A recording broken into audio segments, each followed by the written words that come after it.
La Convention citoyenne pour le climat est issue d'une question fondamentale. Comment, après la colère suscitée par la taxe carbone et face à l'urgence du dérèglement climatique, associer les Français aux décisions qui les concernent directement et qui impactent leur quotidien? C'est à cette question que les membres de la Convention citoyenne sont employés à répondre. Notre enjeu aujourd'hui, ici à l'Assemblée nationale, est de réconcilier plusieurs visions. Réconcilier la démocratie délibérative et la démocratie représentative. On dit notre démocratie fatiguée, on constate une confiance largement érodée. Il est inenvisageable de donner le sentiment d'une concurrence entre ces deux processus démocratiques. Tout au long de nos auditions, nous nous sommes efforcés de conforter, de renforcer, de mettre en perspective, de mesurer les impacts économiques, sociaux et sociétaux des propositions qui étaient formulées. Réconcilier écologie et économie, agriculture et industrie. Nos entreprises, grands groupes et TPE, ETI et PME, nos artisans et commerçants, nos agriculteurs sont et doivent être les alliés de la lutte contre le dérèglement climatique. Personne ne gagnerait à alimenter la défiance. Nous sommes ici les représentants des Français et de personne d'autre.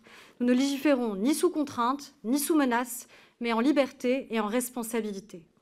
Réconcilier enfin au bénéfice d'une attente puissante qui nous est adressée directement par nos concitoyens qui attendent que nous soyons à la hauteur de leurs exigences et que nous leur donnions les moyens de faire entrer l'écologie dans leur quotidien. Une écologie de l'action qui n'est ni punitive ni dogmatique. Le titre premier de ce projet de loi va permettre de déclencher plusieurs révolutions vertueuses dans notre façon de consommer. Le préalable à ces changements profonds étant une meilleure information de nous tous en tant que citoyens et consommateurs.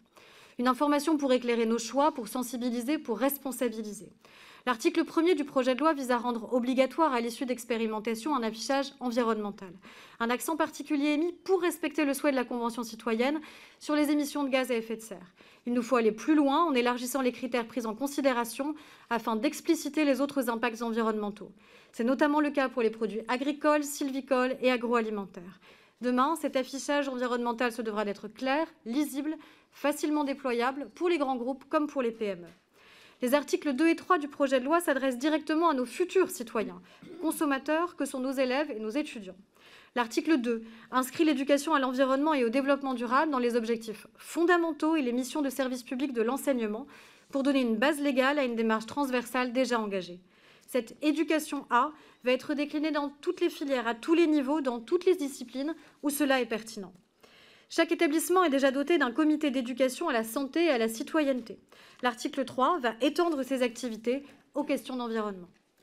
Le titre premier traite aussi largement des enjeux de publicité. La publicité a un rôle de prescription essentiel à jouer. Elle suscite des tendances et devance les attentes des consommateurs.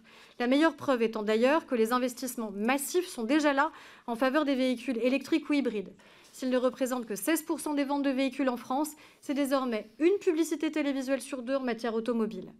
La publicité est un levier essentiel de financement de l'information et de nos médias, à moins que nous ne souhaitions que demain l'information soit uniquement délivrée par les GAFA, et de financement de la création. L'article 4 opère un véritable changement de paradigme en interdisant la publicité en faveur des énergies fossiles qui sont directement responsables du dérèglement climatique.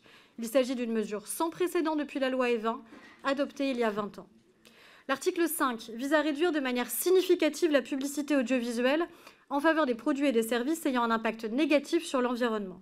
Pour cela, il met en place un dispositif de co-régulation reposant sur des codes de bonne conduite déjà à l'œuvre en matière alimentaire.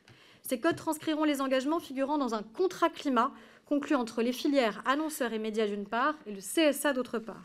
Les engagements présentés par les filières communication sont clairs. Chaque métier intégrera désormais les objectifs de l'accord de Paris dans sa politique de réduction des émissions de gaz à effet de serre et en reconnaîtra le caractère essentiel. Il s'agit pour nous d'encadrer, de mesurer et de contrôler au Parlement les engagements qui seront pris. Le titre premier confie, vous l'avez dit, monsieur le rapporteur général, de nouveaux pouvoirs aux maires en matière de régulation de la publicité. L'article 6 décentralise le pouvoir de police de la publicité en le confiant aux maires, que la commune dispose ou non d'un règlement local de publicité. Ces dispositions permettent une meilleure adaptation de nos politiques publiques aux spécificités locales et à la réalité des territoires. L'article 7 vise l'encadrement des publicités et enseignes situées à l'intérieur des vitrines de nos commerçants.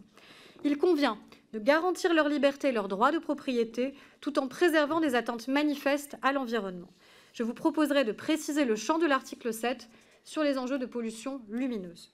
L'article 8 entend mettre fin à une pratique qui paraît aujourd'hui anachronique, celle des publicités tractées par avion. Il renforce pour cela les sanctions prévues en cas d'interdiction de ces vols, interdiction prévue par décret. Je considère qu'il convient d'accélérer le déploiement de cette mesure en interdisant les avions publicitaires dès la promulgation de la loi. Après l'autocollant Stop Pub collé sur les boîtes aux lettres, l'article 9 met en place le dispositif Oui Pub, à titre expérimental et pour une durée de 3 ans. Il conviendra de laisser aux collectivités l'expérimentant la possibilité de prévoir des exemptions pour certains secteurs. Je pense notamment au secteur culturel, de la presse ou de la restauration. L'article 10 interdit la distribution gratuite d'échantillons en l'absence de la demande du consommateur. Il permet ainsi de limiter le gaspillage et de réduire les déchets liés à ces échantillons et à leur emballage. Nous aurons enfin à débattre des articles 11 et 12, relatifs à la vente des produits sans emballage primaire ou vrac et la consigne des emballages en verre. L'article 11 fixe un objectif ambitieux, à horizon 2030, de vente en vrac de 20% de la surface de vente des commerces qui dépasse 400 mètres carrés. Je proposerai une rédaction plus volontariste de l'article 11 en transformant la portée pour qu'il devienne normatif et non plus programmatoire. Nous fixerons un cap et nous ouvrirons des options aux professionnels concernés pour l'atteindre.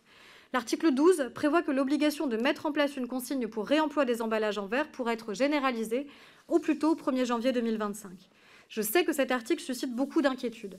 Sa rédaction sera améliorée pour les lever en précisant la nécessité d'un bilan environnemental global positif, notamment en matière de transport. Je sais les attentes suscitées par le texte dont nous commençons l'examen aujourd'hui, tout autant que j'entends les inquiétudes exprimées ici par les partenaires sociaux ou par les secteurs économiques.